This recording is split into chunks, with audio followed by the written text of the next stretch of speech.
Guided selling from RingDNA makes your entire sales team more effective by revealing exactly what reps should do and when to do it. Guided selling works by transforming sales data into a curated list of prioritized sales actions. So when reps start their day, they'll never again wonder which prospects and accounts or hot inbound leads to reach out to next. Guided selling even shifts reps' priority in response to real-time buying signals. Finally, even new reps can sell like seasoned ones. Let RingDNA be your guide to success. Learn more at ringdna.com/guided selling. That's ringdna.com/guided selling.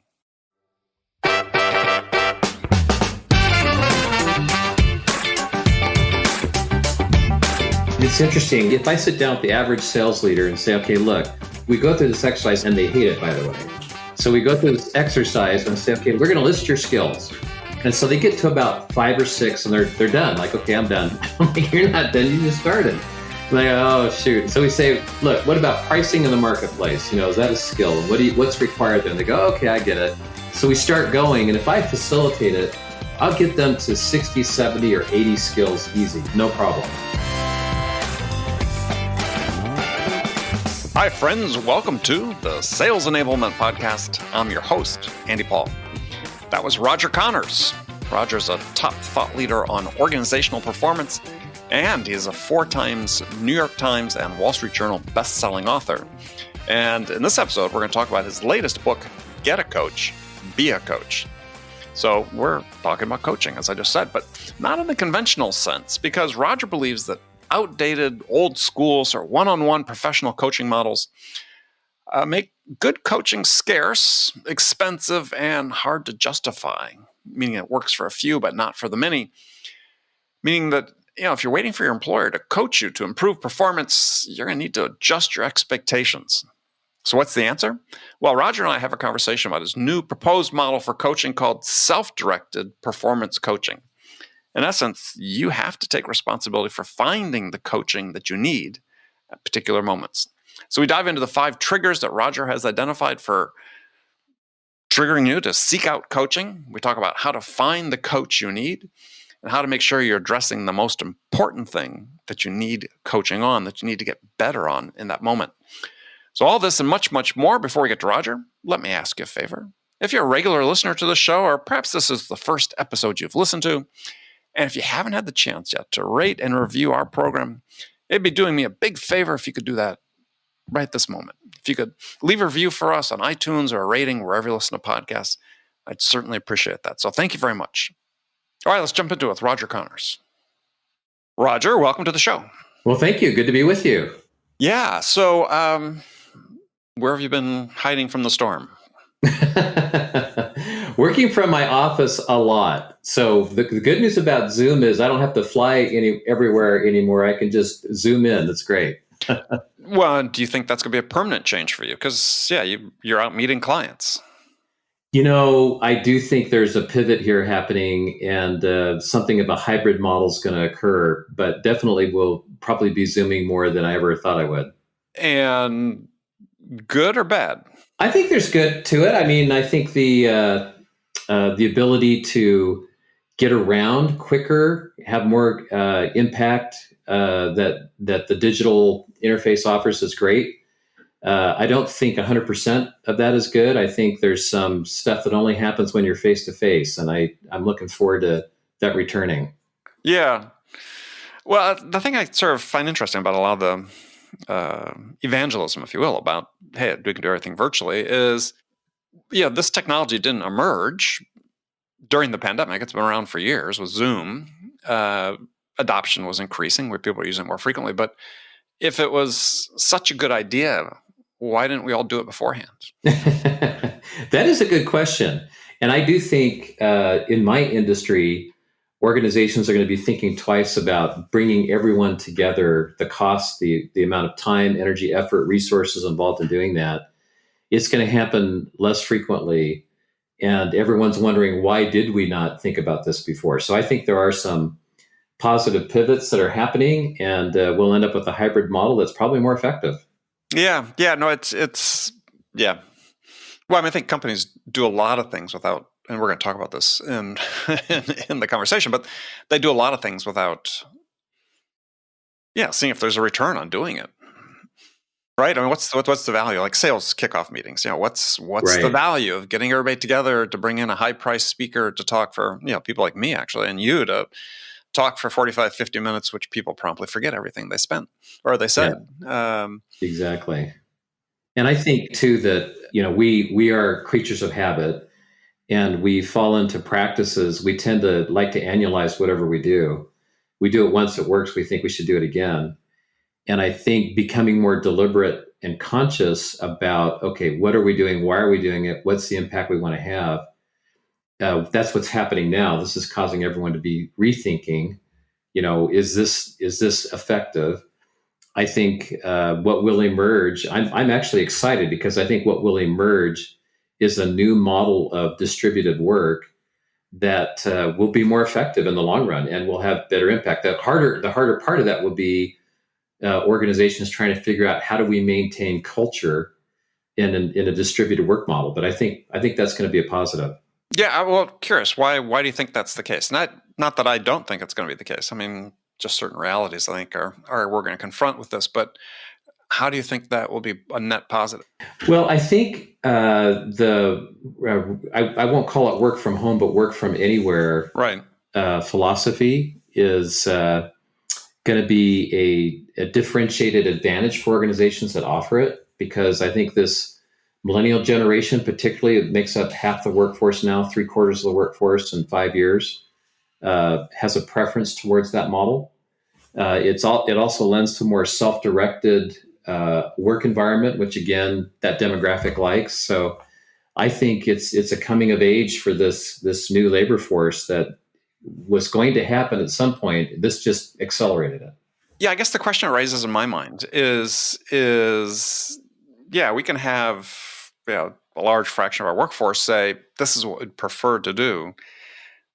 Doesn't mean they're any good at it. Well, I agree with that. And so that's, I guess, the open question for me is I think back, and I've had this conversation with other people recently. It's like, yes, we're going to talk about this with coaching in today's episode, but having a conversation with a gentleman yesterday about, you got to hire for coachability in this virtual environment. I said, okay, that's great. But I remember opening offices and hiring salespeople overseas and Europe and Asia and so on, and putting people in, sometimes transferring people from home office over to those offices to work. And we spent a lot of time thinking, well, gosh, do they have the emotional intelligence? Do they have the resilience? Do they have the self-sufficiency? None of it's really directly related to coachability. There's these other factors. And it's like, well, we just sort of whole scale saying, look, just relocate yourself, sort of without regard to whether people can work in those environments or even want to. Well, it's interesting. I think back to my most effective office hours, quote unquote, or when I'm on an airplane flying somewhere. I used to and I'm sure you've done the same thing. You save your work for the plane. Sometimes, because you're in an environment where you're not being interrupted. The phone's not constantly ringing. There's not, ad hoc meetings happening all the time. So there is that piece of it that allows people to be more productive. But I do think there's a new skill in a distributed work, remote work model that people are going to have to learn. But there are clearly advantages. And what's the new skill? I think part of the new skill is the ability to stay connected. Well, so number one of the skills is to stay focused, right? So there's a lot of distractions, just like there are in the office. There's a lot of distractions in the home office. Number two is the ability to stay connected when you're not in a connected work environment. So I think those two kind of play against each other, but are both important to master. Yeah, it's very, very interesting. All right, so it sort of relates to what we're going to talk about today in some regards. And I think we'll touch back on some of those themes. Is we're going to be talking about some topics from your latest book, Get a Coach, Be a Coach. And this whole topic of coaching is more and more talk is being talked about it. I think we still have issues, people trying to define what coaching is versus mentoring, and we're going to talk about that. But you sort of stake out sort of at least in the first part of the book, and I guess consistent with the second as well, but is that, hey, that you stake out the position that companies are just never going to step up to the bar to provide the type of coaching that people need. Thus, we really put the onus on the individual to take the initiative and do self-directed performance coaching, as you call it. That's right. What we're seeing today is organizations typically provide the executive coaching, which is kind of the deep dive with the subject matter expert, multiple sessions, big commitment, takes a lot of money, time, energy, and effort to pull that off. And of course, that becomes a constrained resource. They can't do that for everyone. But our argument is not just that they can't do it for everyone. It's not the most effective way to do it for everyone. And when we distinguish and differentiate coaching and mentoring and coaching, there's a difference between executive coaching, which is this deeper subject matter expertise, deep dive, and kind of peer coaching, where it's more bite-sized, on-demand, real-time, and skill-based. It's just the information I need to know now to take the next step. So when we talk about coaching, there are different kinds of coaching, and we would differentiate those two. Well, so here's some of the confusion in the sales world, and this is a sales podcast, and the confusion is people talk about coaching sort of like, it's this desirable thing because we're going to help people grow and develop through coaching, help them learn how to sell. But the reality is a lot of coaching is just deal coaching, right? Let's go through your deals and let's decide how we're going to get those, as opposed to how do we help this person achieve at a higher level and perform at a higher level.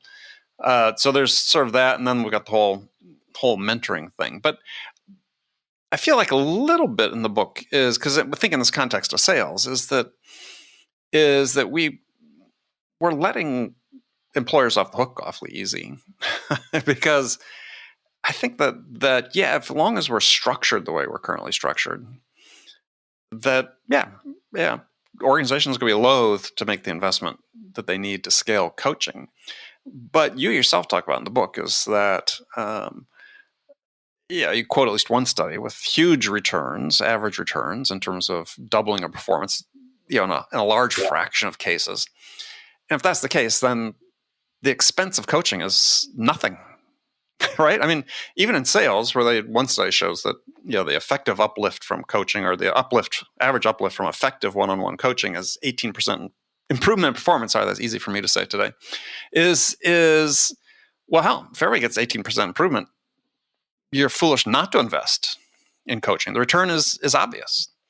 And it would be, use the 88%, average 88% experience these near doubling of results. It's like, why are we letting companies off the hook? If that's the uplift you get, how they could pay for it and earn a return on it. Exactly. It makes no sense not to. In fact, the cost of coaching approaches zero on a per capita coaching basis, meaning the more we coach each other, the lower we drive our cost per coaching experience. And it almost approaches zero in a peer-to-peer coaching environment. Every sales leader is implementing something that they're trying to do to increase the performance of the sales organization.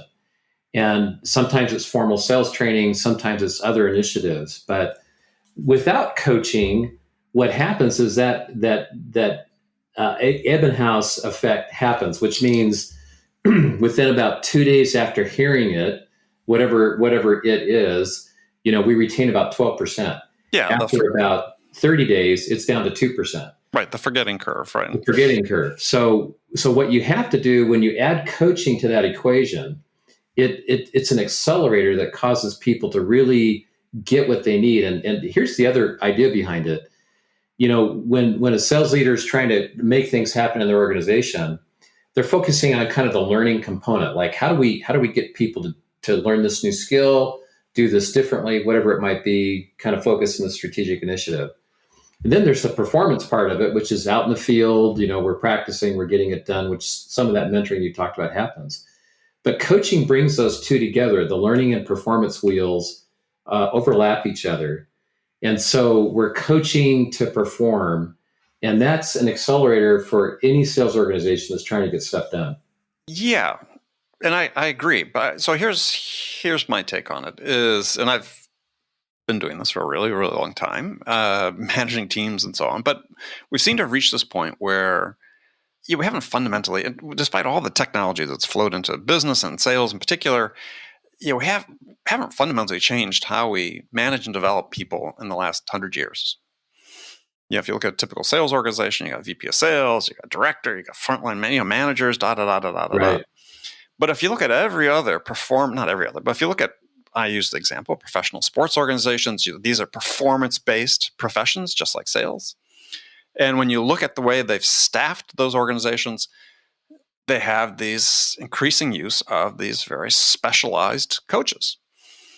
And yeah, as I think, as you certainly well know, is performance is not just one thing. It's a combination of attributes, mindset, skills, behaviors, habits. We go down the list. And I find it interesting that these other organizations that are performance-based have taken a completely different tack on it from business, which is, look, we're going to bring in experts to work with our people in each of these areas, whereas we're going to keep using in sales, we're assuming that this VP of sales, we promoted him or her, that person must be this, mythical figure that possesses all this knowledge about how to effectively motivate people and mindset, da da da da da, and they don't have that. So I'm wondering why. This gets back to the theme I've talked before about letting companies off the hook too easily. Is that I certainly buy into the idea of self-directed performance coaching and advocate that, but I think in addition to that, companies need to just completely rethink how they coach performance. Totally agree. In fact, kind of two ideas with that. One is in our research, we found that there's actually 3 types of coaching engagements that happen between people and organizations. A type 1 is what I call a pick your brain. It happens in 15 minutes or less. Mm-hmm. Type 2 is get some coaching. It's maybe a lunchtime. It's no more than an hour kind of visit. And a type 3 is more that deep subject matter expertise dive. Will you be my coach? Multiple kind of engagements. Right. 85% of the coaching that occurs happens in type 1 and type 2. 65% is in type 1, meaning it's pick your brain. Sure. So what does that mean? Well, it means what people are after is that bit of information I need to take the next step. Right. It's not this deeper dive, which needs to occur 13% of the time it happens. Sure. But it's this quick idea. So one thing we teach organizations is we use what we call our skill index, and it goes from 0 to 10. That's the name of our company, 0 to 10. And it's, what's your skill in this area? I'm a 6, I'm a 5, I'm a 10, whatever it might be. And a 10, of course, is a master. And we invariably, particularly with sales organizations, I'm asking people, okay, you get a lot of 10s, right? You know what? It's funny because we'll say, look, if you're learning how to play golf, what do you want teaching you? And invariably, everyone's going to say, Tiger Woods, I want the master teaching me how to play golf. And actually, the research has shown that recency can be more effective than expertise at helping people take the next step. And so what we found is that a level up coach, rather than a master coach, is actually more effective in these bite-sized, pick your brain kinds of experiences where people only need to know what's needed to take the next step. Right. If I'm a 2, my best coach is going to be a 3. It was someone who was just there. They just experienced, they could empathize with where I'm at, the frustrations, how they work through it, who they talk to, versus a 10 who it may have been 20 years since the last time they actually experienced what I'm describing. So that level up coach can be really beneficial to organizations. Right. Well, and so one of the conflicts that exist in sales these days is that, again, due in part to the fact we have more technology in the space, and it's creating more data and more requirements for reporting, quite frankly, and managers find themselves pulled in lots of different directions to report on the data, analyze data, so on and so forth. But the thing that suffers is coaching. In my experience, and also some informal surveys I've done over the years, is that, to the point you just made, is people primarily learn how to sell, sort of this apprenticeship model, where they go pick somebody's brain. Yeah. And it's not company provided training and the like. And so I'm thinking, oh gosh, if coaching is such an important aspect of this, is 'cause I asked the question, other than your own experience, what's been the biggest influence on your sales development? It's always been a coach. or first frontline manager, so on, but in a coach role. And company provided training is always at the bottom. Right. It's like, okay, we spend all this money on sales training every year, billions and billions of dollars, mostly focused on the individual. Why don't we just take all that money and teach people how to coach? Well, and the resources there, it's interesting if I sit down with the average sales leader and say, okay, look, we go through this exercise and they hate it, by the way. So we go through this exercise and say, okay, we're going to list your skills. And so they get to about 5 or 6 and they're done. Like, okay, I'm done. I'm like, you're not done. You just started. I'm like, oh, shoot. And so we say, what about pricing in the marketplace? Is that a skill? What's required there? And they go, okay, I get it. So we start going. And if I facilitate it, I'll get them to 60, 70, or 80 skills easy. No problem. Mm-hmm. And so then what we do is we say, okay, now let's talk about what we call your coach-ready skills. And a coach-ready skill is a skill where I'm both willing and able, meaning I'm sufficiently competent. And most people feel like they need to be a 5 on a scale from 0 to 10 to coach someone else. So if I'm about a 5 or more on that skill. And secondly, I'm interested. Like that subject's interesting to me. I'd like to coach someone on it. I could get into that. So what we find is the average person has 10 coach-ready skills. We call it the 10X rule that they can coach someone on. So let's say you have a sales organization of 300 people and they can each coach on 10 different things. That's 3,000 coaches you have in your organization. They're all around you. They're your peers. And when I say peers, I mean multi-directional, non-hierarchical, meaning right. The leader can coach someone, as frontline salesperson. It doesn't matter. But that idea that we have 3,000 coaches, and the question is, are we putting that to work so that real time, as people need help getting stuff done, they can get that help? Yeah, well, it's interesting because the thing that's somewhat problematic about that, and you alluded to it just sort of with your generational talk earlier, is that like the Gallup polls, they polls survey salespeople fairly frequently, but they find the number one reason for turnover, and it's 55, 60% cited, is lack of development opportunities presented by a manager. Right. So they're getting no value from the person they work with, and I think they don't see that they're a source of value because they're not receiving any value. And I think it makes that peer coaching things problematic. I think it happens because through all of our collaboration tools, Slack and so on, but it's certainly not formalized. Yeah, I think that's right, and I think it also changes the role of the team leader. So a sales leader for their team, I call it, there's 2 different kinds of sales team leaders. There's the always on leader and there's the connector manager leader. The always on leader, what it looks like is someone comes in and says, hey, I've got this problem. And they go into problem solving mode. They immediately start trying to solve the problem, trying to work it through, and feel that they have to have all the answers. They feel it's their job to solve the problem. The connector manager leader, which Gartner's done a lot of research on this, shows that employees of a connector manager leader are 3 times more likely to be high performing. The idea is a connector manager leader doesn't feel it's their job to solve the problems. They feel it's their job to make sure the problems get solved. And so they're connecting team members with people who have the expertise, knowledge, experience, the level up kind of experience, so they can get the answers there. I mean, if I, as a sales team leader, I'd rather have someone come in to me, rather than saying, here's my problem, what do you think I should do? I'd rather have them coming to me saying, hey, I had this problem. We're trying to work it through. I've talked to 3 different people and gotten this coaching. What do you think? And now I am in the position to coach the coaching. Pay attention to that. Do more of that. Gee, don't worry about that. So it's a different leadership style when you do engage the peer-to-peer collaboration. Yeah, I mean it's closer in form to the one I'm a huge believer in is Michael Bungay Stanier's The Coaching Habit, which is much more about, my job is to teach you how to solve problems. Right. I mean, I can be the connector as well, but that's part of helping you learn how to solve problems.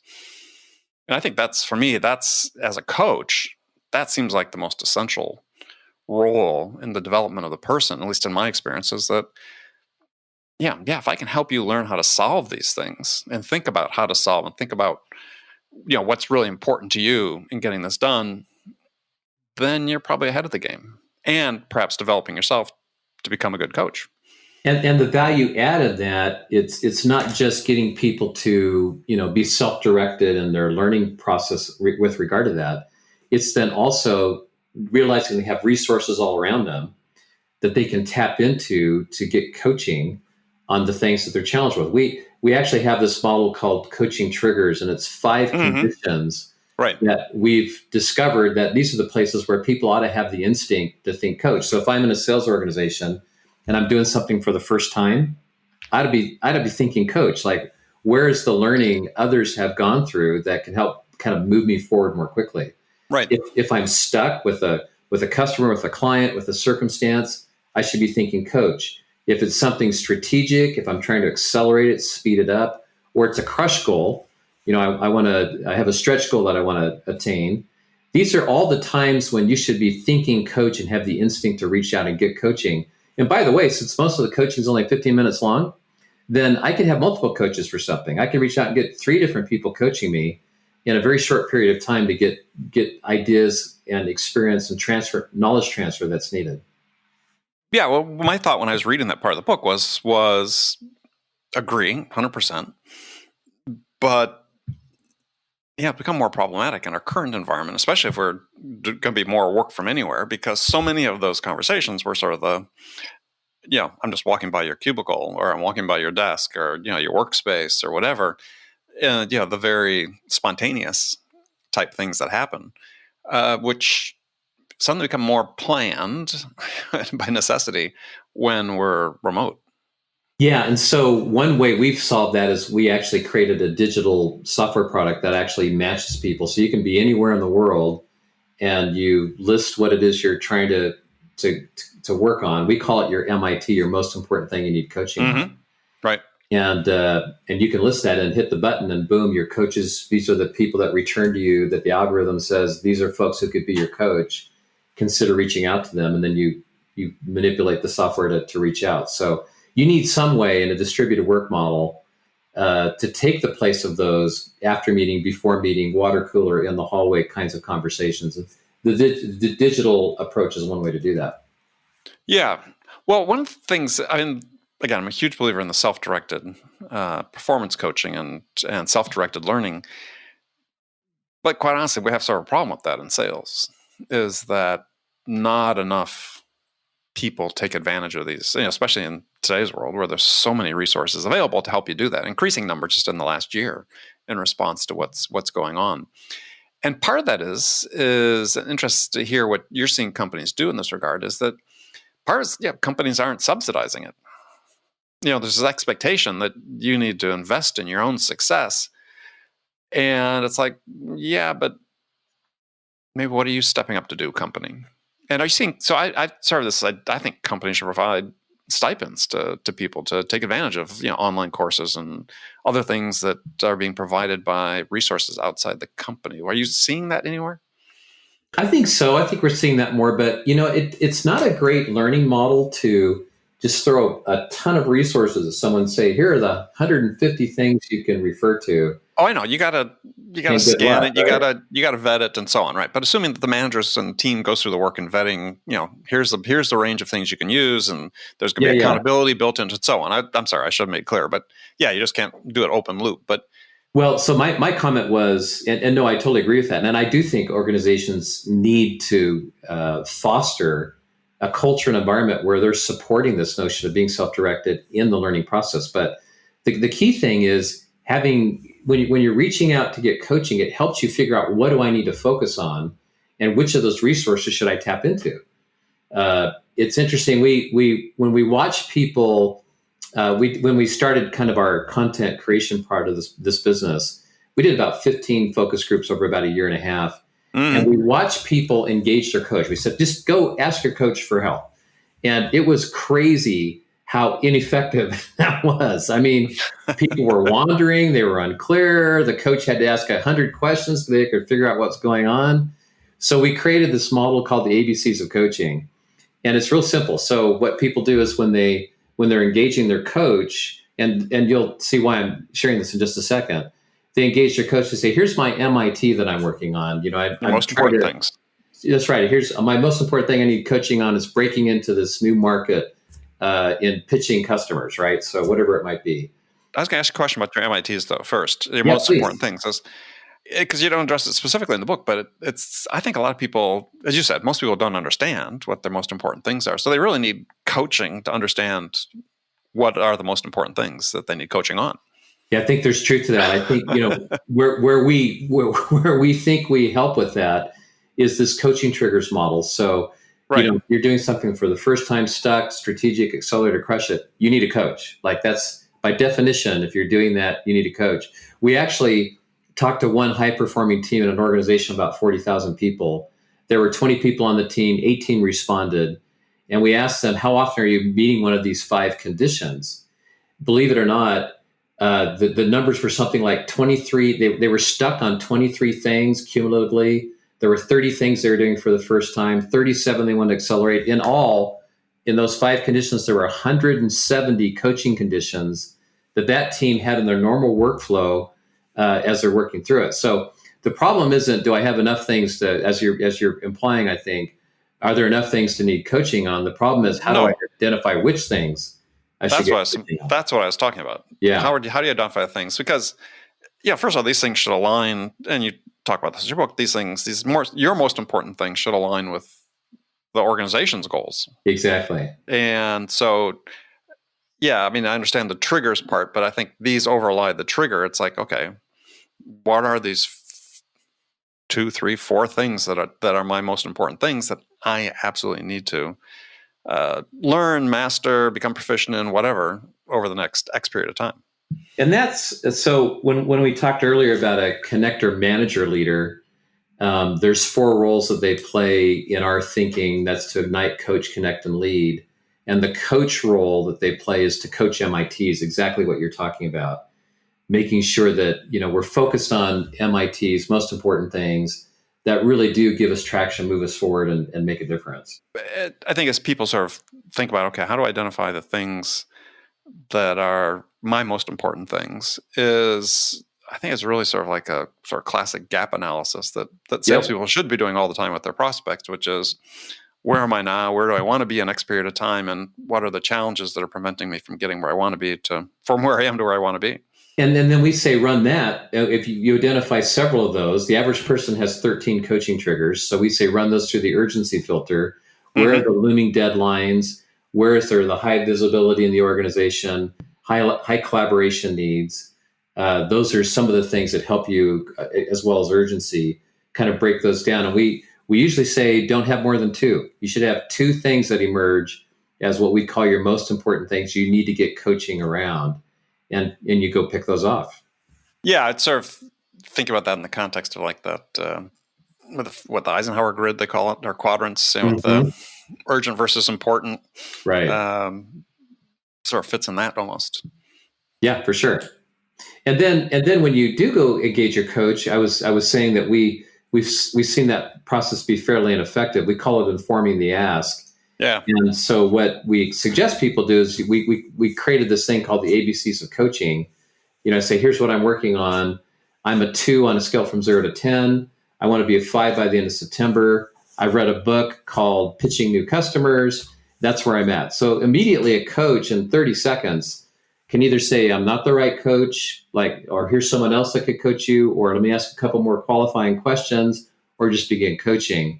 But it kind of cleans up that experience on why that's important. Is if you're trying to create a coaching culture in your sales organization, which, by the way, we think is the right way to do it. The focus is not just on coaching, it's creating a coaching culture where people are willing to do 2 things. Number 1, they're willing to raise their hand when they need help. And number 2, people are willing to respond and offer help when asked. And if a sales leader is really clear that's the culture they want, they have to send the message, the signals, and the experiences that cause people to believe that, hey, doing something the first time I raise my hand, it's not going to be seen as I'm giving up, but that's what we want to have in the organization, is that kind of behavior. That becomes really important. Then you create a coaching culture where people are having these quick exchanges that are clean, efficient, positive, and because of that, we want them to be repeatable. Yeah, and listen, love that idea. Still, I get hung up on a couple things, not necessarily related to your book, but back to sort of the beginning part of our conversation is I think we sort of agree that managers shouldn't necessarily be coaches or be the only coach. I you ever watch the show Billions? Yes. Okay, so I think every sales organization of any size should have a Wendy. Mm-hmm. A specialized coach, you're talking about a performance-based organization. Yep. Is the return probably very clear? Again, small startups can't do this, but I mean, as I said, any organization with any size sales organization, I don't know, 100, 200 sellers, whatever, is why not start bringing on people to do the specialized coaching that address specific issues that, the self-directed stuff just won't be able to address. There's a place for that for sure. We call that type 3 coaching, and that's the right model. The most effective model is you have a foundation of a coaching culture where it's peer-to-peer, multi-directional, non-hierarchical. That's 80% of your coaching. That's layered by a layer of executive coaching, the kind of coaching you're talking about, specialized subject matter experts that put in another 10%. And then layered on top of that is another 10% of mentoring, true mentoring, real mentoring, that's happening. And that combination, in our mind, is the best way to get traction in creating a learning performance model. Yeah. Well, I think that's a good way to say it, a learning performance model. And I call it a learning culture, but self-directed companies, unfortunately, just aren't capable these days of thinking about how to structure that in that context, I think. But in the model you describe, provide some hope. Yeah, and we're finding that people are highly responsive to this. Everyone's kind of getting it that, look, creating a collaboration model today in a distributed work environment, particularly where we have remote working, but in that kind of a business model, business setting, we've got to find ways to connect people meaningfully that contributes to kind of getting things done. And so we're finding that this is not a hard sell, particularly when people realize that the assets they already have can just be utilized more effectively. The knowledge, the experience, the talent that people have, deploying that more consciously, more deliberately, more efficiently can really enhance results. And in a sales organization, no question about it. There's what the best knowledge comes from the people who just did it. That level up coaching concept is absolutely critical in that environment. Yeah, I mean, I'm not skeptical of that. I think about my own experiences and the experience of people I've worked with is there's always some learning by osmosis from peers. But there's also, some people have done some surveys, let's say about presentation skills in sales. And the thing that was in sort of the conclusion I drew from this report that was, surveyed, I don't know, fewer than 1,000 salespeople, but still pretty significant, was the general attitude was, from each of the respondents was like, your presentations are boring. and mine are okay. And right. It's like, okay, well, that doesn't really lend itself to sort of pure coaching if you think everybody else's stuff sucks. Yeah. So I think that's just an interesting dynamic that plays in there is, people, when peers are coaching, when they don't know how to coach, is you get opinions and advice. And I think that there's a limit to how helpful some of that becomes. I think learning from your peers by watching them in action is a much more effective way to do it. Yeah, I don't disagree with that. In fact, I think peer coaching has been largely a big fail in many organizations because of those dynamics. And so is it the fact that peers can't coach, or is it the fact that we're going about it the wrong way? Our view on it is, when we like to say in our organization, we don't certify coaches, we certify learners on how to get the coaching they need. Right. And so we, some of the curriculum, the things we talk about, our training helps to teach learners, not coachees, we don't like that word, but learners. Right, learners. Yeah, I like that. Helps empower them to get what they need when they need it. And by the way, that's also, like with the software, for example, we're able to differentiate learners. There's reviews on learners. You can verify skills.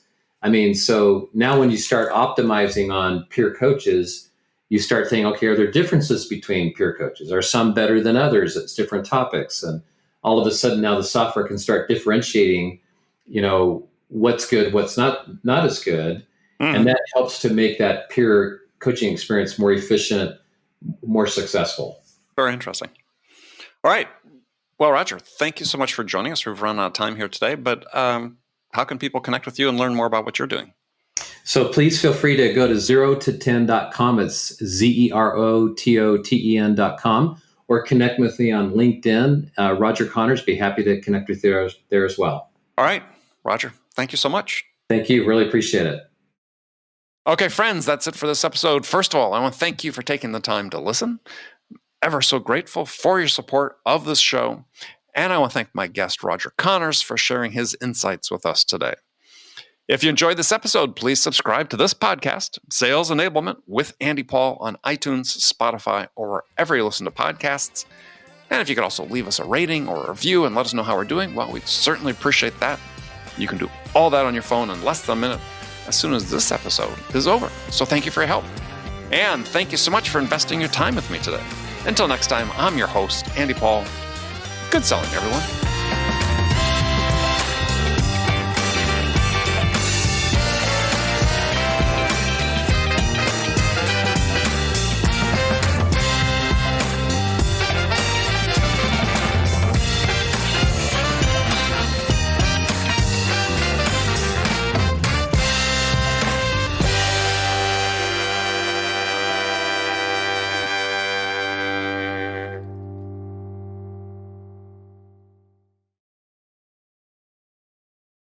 RingDNA is the leading sales enablement platform that uses AI to help scale business growth. Trusted by the top companies across the globe, RingDNA offers a suite of powerful tools for every sales role. The RingDNA Dialer radically improves sales productivity and call connection rates, while guided selling helps reps know exactly what to do and when to do it. Conversation AI uses artificial intelligence to surface the most impactful coaching opportunities in real time. So, no matter where your team is working from, the RingDNA platform can help them exponentially increase call connections, opportunities, and revenue. Learn more at ringdna.com/platform. That's ringdna.com/platform.